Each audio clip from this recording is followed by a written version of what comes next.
In the following tutorial, I'm going to be using the following applications: Blender, Unreal Engine, Quixel Mixer, Bridge, and the Megascans library. In it, I cover the Epic Games add-on Send to Unreal. I'm going to demonstrate setting up the add-on, then sending an asset to the engine. This asset will also be textured in Quixel Mixer, with the new materials being sent to the Unreal project from Quixel Bridge, then applied to the asset.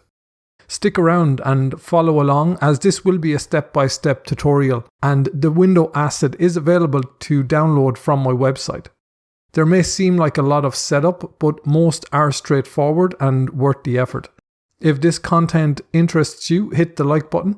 If you'd like more, check out my new modular building course on Udemy, where I go into much more detail step by step.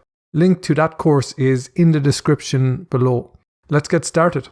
The Blender to Unreal add-on streamlines the workflow between Blender and Unreal Engine. Add in Quixel Mixer and Quixel Bridge and the Megascans library, and you have some very powerful tools to supercharge your creativity. First off, we need to get the add-on Send to Unreal. I can drag in this browser and just make this full screen. Before you get the add-on, there are a couple of things that need to be done, and we can look at those in a few moments. First, I can type in Blender to Unreal and just search for that Unreal website page. Here we have an unrealengine.com site with the information on the add-on. This page has information about the two add-ons that were released by Epic Games. This tutorial will just cover the Send to Unreal add-on. I will try and add an in-depth tutorial on the second add-on, UE2 Rigify, at a later stage. If we scroll down below here, we can read that to download the add-on, you will need to log into your Epic Games account and then link that account with your GitHub account. That means you will need both an Epic Games and GitHub account. So once you have both those accounts, you will find detailed information on linking both accounts from this link here. After that process, we are ready to move on through this link to the documentation and the add-on. This brings us to the Epic Games Blender Tools page, and down below here you will find detailed information about the add-on in the documentations link. We can click download to open the add-on page. All the releases are listed. Here I can select the most up-to-date version, this one here, the zipped UE file. We can choose the location. Usually when I download an add-on for Blender, I try keep them in a dedicated folder. This helps just keep them organized, and it's also very easy to find and update if necessary. This is a zip file and there's no need to unzip it, as that will be handled by Blender when installing. So I can choose this folder, now save that. The next step is to open Blender and we can install the add-on. So let's come up to the edit menu and we can come down here and open preferences. First off, we can open the add-ons tab on the side here. Then up the top, we can click install add-on. That will open the file browser. So just navigate to where you saved that Send to Unreal add-on, select it, and now click install add-on. Blender will install it, and when it's complete then the add-on should appear here. If not, you can search by typing the name up top. Put a check mark in the box to enable it. When the add-on is enabled, 4 new folders get created in the outliner. These are the Mesh, Rig, Collision, and Extras folders. These are added, and it's important for any mesh objects to be added to the mesh folder if you want to send them to Unreal. Any rig objects need to be in the rig collection, and the collision collection then stores any collision objects you have. The extra folder is something that's handled by the add-on in the background, and you usually don't need to do anything with that. Also, a new menu called Pipeline gets added to the header of the 3D view. Here you can import objects and send objects directly to the game engine. I can press F4 and open back up preferences. We can look at the basic settings in the add-on. In the Paths tab from the drop-down, you can just send the mesh to Unreal, export to disk, or both. I can leave this set to send to Unreal. In the mesh folder, this refers to the folders that get created when you are sending objects across to the engine. Game here refers to the content folder inside Unreal. Usually within the content folder, you'll set up the folder structure to organize your assets. Here you can set up how you want that structure created for any mesh, animation or skeleton assets that you're sending into the engine. I can update the mesh folder to be just game, and inside that, create a mesh folder. You can do that for the animation and skeleton paths also if you have those assets. For the rest of the add-on, the defaults are going to be fine, so we can just close this add-on.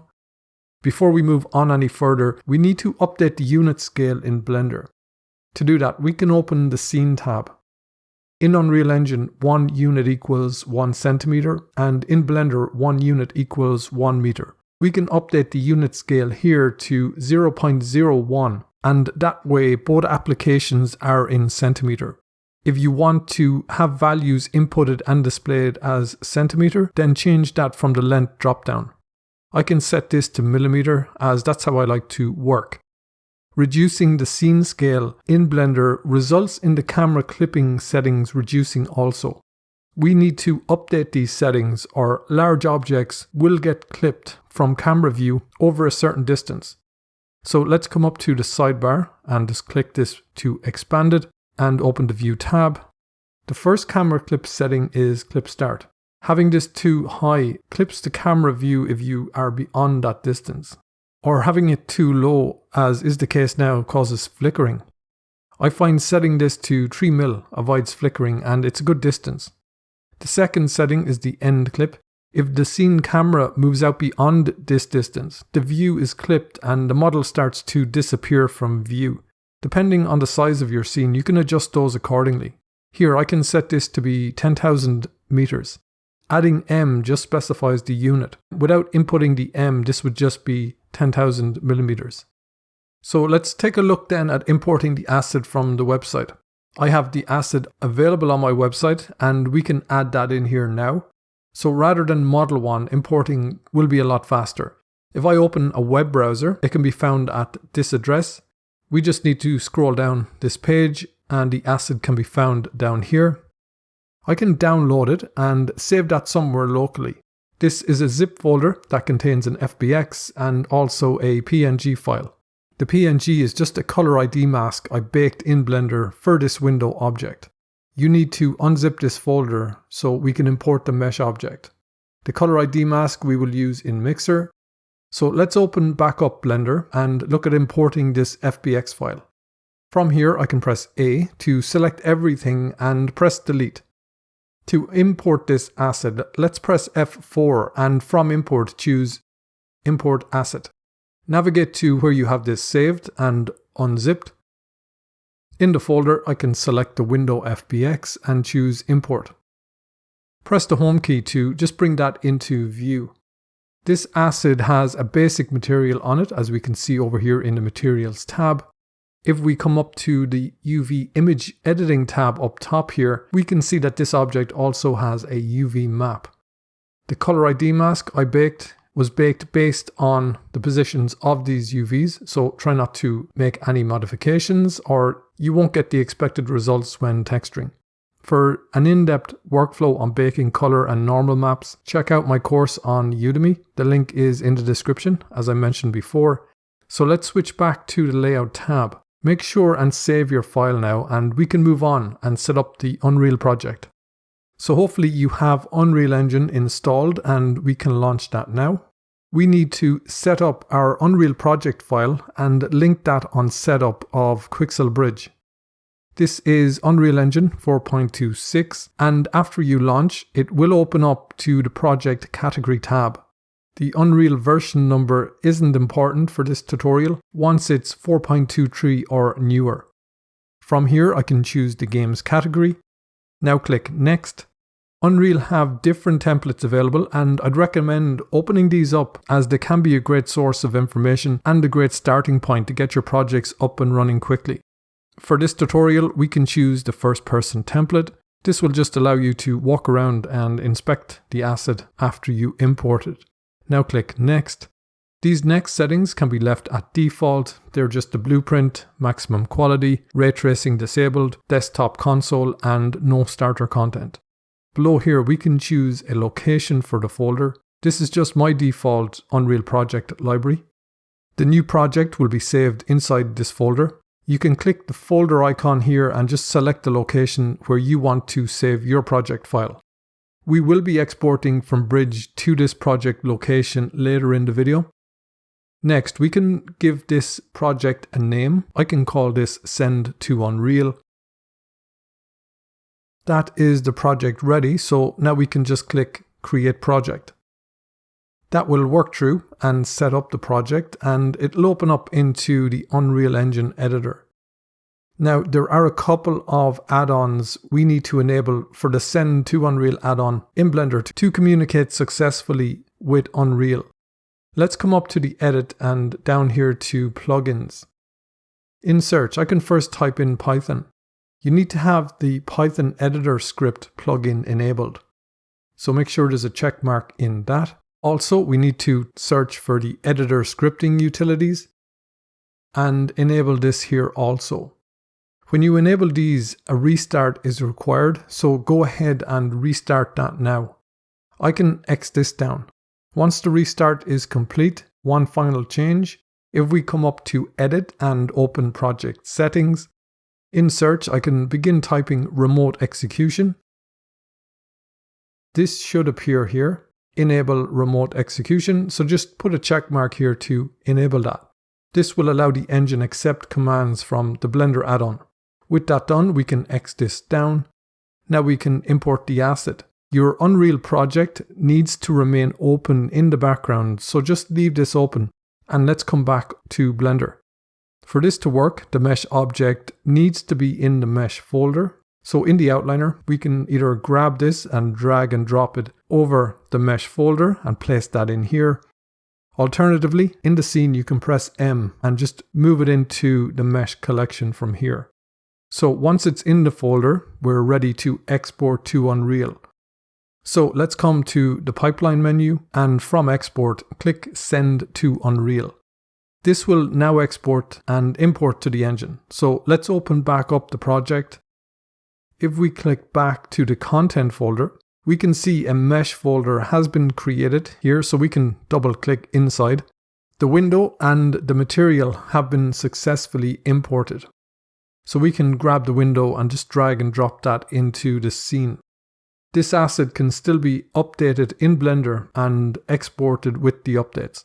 Really nice workflow between the two applications. And that's just the start. So let's look at setting up Quixel Bridge and Mixer and texturing this asset.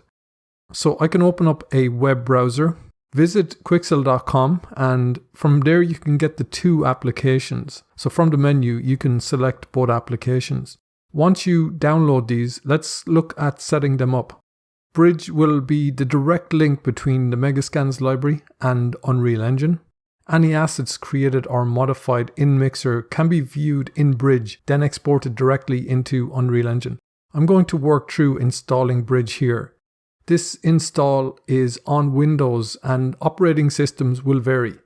Once that gets installed, you will be greeted with the library setup path. This will be your local Megascans library, and as the name suggests, this library of assets can become extensive and take up considerable space. I have this on an external hard drive, so I can choose that location. I can click Next and move on to the next step.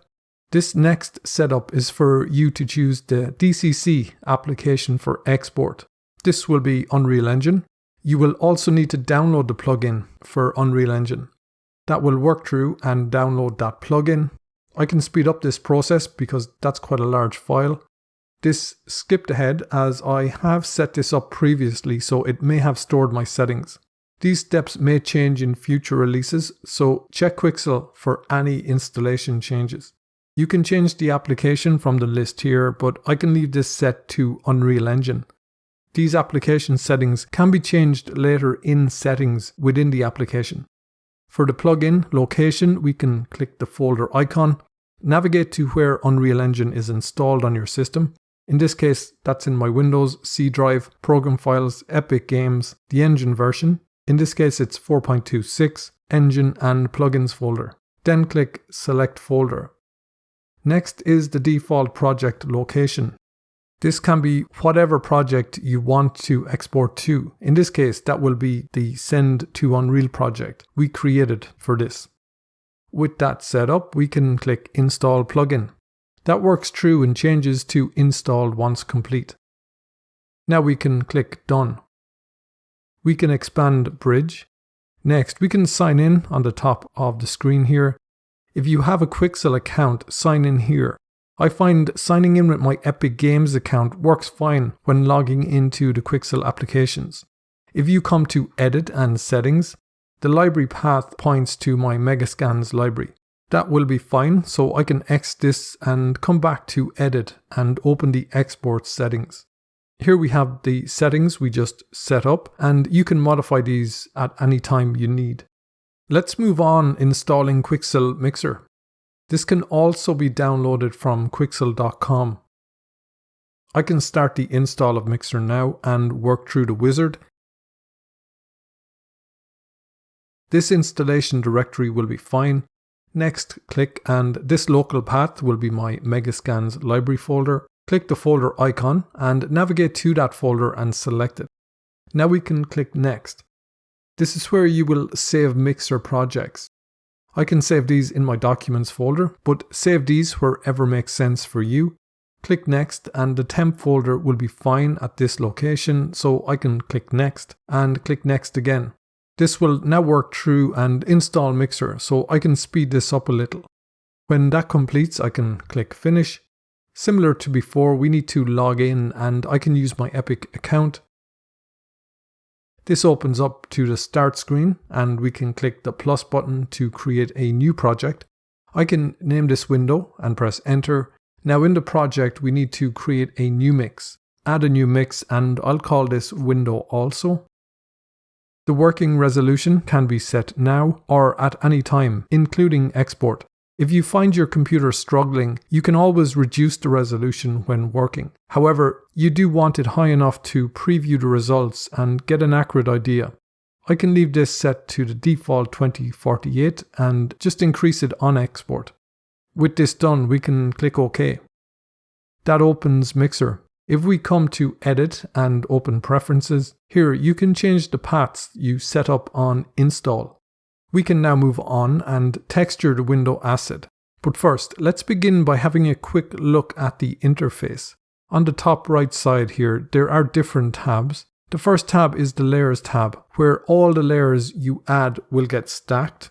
Running across the top then are the different layer types that are available to add in. These include a surface, decal, solid layer, liquid layer, noise layer, and a paint layer. At the base of this layer tab, we have options to add different mask types or groups, layers, and to delete a layer or mask. Back up top, the next tab is Setup. This is where you can adjust the working resolution. We set this to 2048 when setting up. This setting gives you a good detailed quality when working. Below this is the model type. The default is plain, as we can see in the viewport. The other options are 3D asset, custom asset, or a shader ball. We will be looking at adding a custom asset later. Below that, you can set the size. The next tab is Display, and this is where you can make adjustments to the viewport. After that, we have the Performance tab. Here you can change the available performance settings. Finally, we have the Export tab, and this is where to set the export format, the export resolution, and what maps you want to export from Mixer. Moving to the left in the drop-down menu, you can set the lighting environment from here. This will be more noticeable if we have a model in the viewport. The next drop-down menu lets you switch between the different views. These are orthographic or switch back to perspective. The next option across here is to enable or disable the grid. Then preview tiling of the material with this button. Then switch on or off the displacement from here. The next menu changes the type of object you are viewing. The default is plain, but these other types are available. The next drop down lets you switch between the different maps and preview those individually. By default, it's set to PBR Metalness Workflow. Above this, we have the Viewport tab, and that's what we're working in right now. Next, we have the Local Library. This contains any assets that you've downloaded to your local Megascans library. Next, we have the Online tab, and this is the Megascans library. Here you can select any asset and preview it. Click to download, and this will get downloaded to your local Megascans folder and will then be available in your local library. These can then be added into Mixer. So if we come back to the Viewport tab and over and switch back to the Layers tab, let's look at adding material to the plane. We can click Add Surface Layer. This will open up directly into my local library, and from here I can pick one of these materials, and that will just get added into my project and onto the plane. Then you can make adjustments to the material from the settings. Let's look at navigating in Mixer.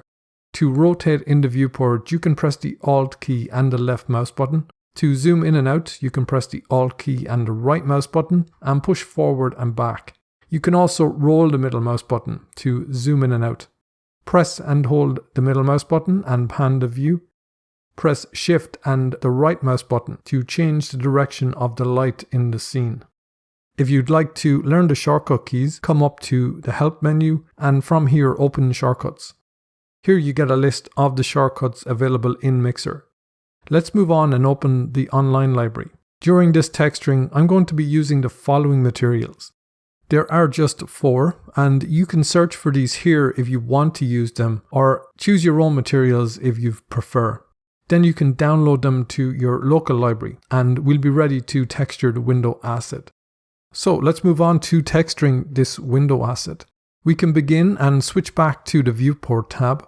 We first need to add in the window FBX file we got from my website, so we can open the Setup tab. Come down here and in the Type drop-down, we can choose Custom Mesh. Navigate to where you saved and unzip that folder. Select the window FBX and open it. Let's switch to the Layers tab here now and begin adding material to the asset. We can select this layer and press Delete to remove it. Now we can click Add Surface Layer.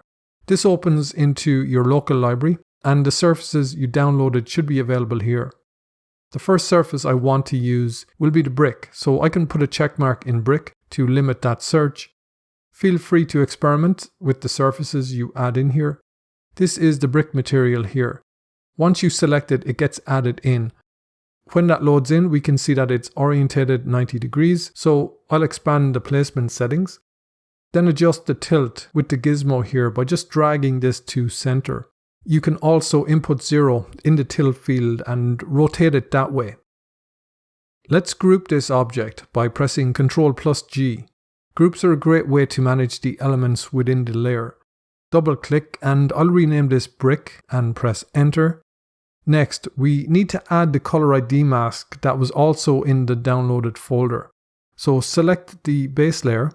In the base layer, let's expand the material ID map, and from here we can click Load. Navigate to the same folder, select the window ID mask and add that in. Next, we need to add a mask stack to the group so we can use the color ID mask. With the group selected, press I and add one. If I select the mask ID, I can choose the green color and assign this layer to those faces. On top of this brick, let's add another surface layer. In the library, I can uncheck brick and check on moss. When they load in, this time we want the Nordic moss surface here. Back in the viewport, when that updates, the first thing we can do is set this to blend from below. That way it will come up through the lower details first, as if it's growing on the surface. I can adjust the threshold up to increase that coverage a little, but not too overpowering. Also, adjust the radius and change the fall off with this setting. If you wanted, you could click the color on the albedo channel and adjust this to tone it down a little. When you are done, click Apply and save those changes. If you're not happy with changes you've made, you can right click on the albedo color and reset that to the original. Another way to lighten a layer is to adjust the opacity slider up top here. I need to drag the Nordic moss inside the brick folder. Now expand the brick folder and move the moss on top. Finish adjusting the moss settings to get the result you want. Let's add another layer, so select the brick folder. Let's click and add another surface. This time I can uncheck moss and put a check mark in metal. I'm going to use this scratched paint steel. Back in the viewport, press Ctrl+G and add this to a group. Double click and rename this window frame. You can also add a color ID mask to this by pressing I. This time the color is blue. Next we can create some glass material. So above this layer I can add a solid layer. Group this also, and I can rename this glass. Expand the folder and select the solid color now. Open the color selector on the albedo. I can adjust this and just darken it down. Apply that now. We can open the roughness and we can reduce this to black and just lower the roughness value and add some reflection. When you are happy, apply those changes. Let's add a color ID mask to this layer. This time I'll pick the red color. Select the solid color and press the K key and add a mask stack. From the component menu, I can add a map component. We can use a library asset on this. We can click and open the library. I can use the same scratched paint steel surface here. When that loads in, we can change the map it's using to be the roughness map. Then adjust the brightness value by dragging down the range slider and bring through some of that roughness onto the glass. Let's select the base layer, and in the base layer color, I can adjust the albedo color, just to adjust the color coming through on that roughness map. Another surface we can add is a decal, so let's click to add one in here. From the local library, limit the search to Atlas. Here I can select this vent decal. When that opens, we want to make sure it's inside the brick folder. In the placement settings, switch this to freeform. Then make adjustments to the position and fit this. I can then reduce the scale to 0.46 and resize it to fit more accurately. Then use the X and Y offset to position this on the brick. The color is very bright, so in the albedo color, tone this down a little to blend in better with the background brick. That is the texturing complete. The next step will be to export the material. Let's come to the Export tab on the top right here. The export will take on the file name. Rename this if you want something different. The export location can be left blank, and these maps will get exported to your local Megascans library. If you don't want these added to the Megascans library, then just enter another location. However, once in the Megascans library, these can be easily imported to Unreal Engine from Bridge, and we'll look at that process shortly. Having Create subfolder checked, we'll have a new folder created containing these maps. You can also add file resolution by enabling this checkbox. That way, if you are exporting multiple sets with differing resolution, having the resolution included can be useful. If you want to see the exact location of these textures after export, then enable this checkbox. The export format is set to custom and will export to whatever format is appropriate for each of the different maps. You can set that here if you want a specific file type, but I can leave this set to custom. Next, the export resolution can be set here. For these, I can increase this to 4096. Below this are the maps that will be exported. Disable the map export using the check mark. You can also channel pack very easily from Mixer using the RGB channels. If you are trying to optimize your game, this would be a useful feature. You can also add custom maps you want to export. They are the export settings. Now, if we come to File, we can see that the Export to Library button is disabled. The reason for this is that the current version of Mixer exporting custom 3D assets is not supported. We don't need to export the mesh from here, only the texture maps. To export these maps, we can come up to the Setup tab. From the drop down, we can change this to plain. Once we do that, the Export to Library option becomes available and we can click that. This opens the export settings. In the Category tab, we can search and find one appropriate. Select one from the list here. This can then be easily located in the local library in that category. Set the export resolution, in this case 4096, and click Export. That will take a few moments. We can open Bridge and check if these maps are available in the local library. They might take a few moments to update in the library. Restart that if they're not visible. If we come to local and come to the mixer folder, we can see that my window material is available here. The next stage is to export the materials and texture maps from Bridge into our Unreal project. You will need the Unreal project open up in the background for the export from Bridge to be successful. When we set up Quixel Bridge initially, we set up the export settings. So if we come to Edit and open Export Settings, we can see that the default project path is pointing towards that Send to Unreal project we created for Unreal.